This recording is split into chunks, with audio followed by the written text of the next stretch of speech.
National eligibility ક્રમ entrance test એટલે કે નીટ યુજીની પરીક્ષા આજે લેવાઈ હતી. પરીક્ષામાં બપોરના 2 વાગ્યાથી 5 વાગ્યા સુધી એમ 3 કલાકનું પેપર હતું. જ્યારે સૌપ્રથમ સરકારી સંસ્થાઓમાં નીટનું આયોજન કરાયું હોય સમગ્ર પ્રક્રિયા માટે ખાસ તકેદારી રખાઈ હતી.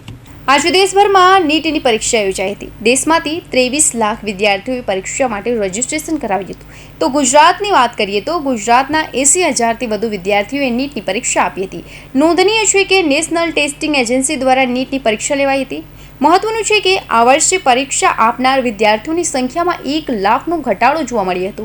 વધુમાં જે MBBSની 780 કોલેજોની 1,18,190 સીટો, BDSની 323 કોલેજોની 27,618 સીટો અને અન્ય અભ્યાસક્રમોની કુલ 2.5 લાખ સીટો માટે લેવાઈ હતી.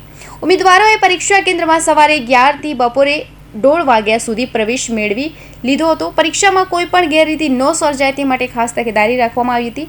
વિદ્યાર્થીઓની પરીક્ષાના 2 કલાક પહેલા એન્ટ્રી અપાઈ હતી. એન્ટ્રી ગેટ પર વિદ્યાર્થીઓને મેટલ ડિટેક્ટરથી ચેક કરાયા હતા. આ સાથે વિદ્યાર્થીઓ વર્ગખંડમાં પ્રવેશે તે પહેલાં તેમનું ફિઝિકલ ચેકિંગ કરાવવામાં આવ્યું હતું. મહત્વનું છે કે પરીક્ષામાં પેપર મોકલવાનું કામ ભારતીય પોસ્ટ વિભાગને સોંપાયું હતું. Bureau report, Hind TV news, Surat.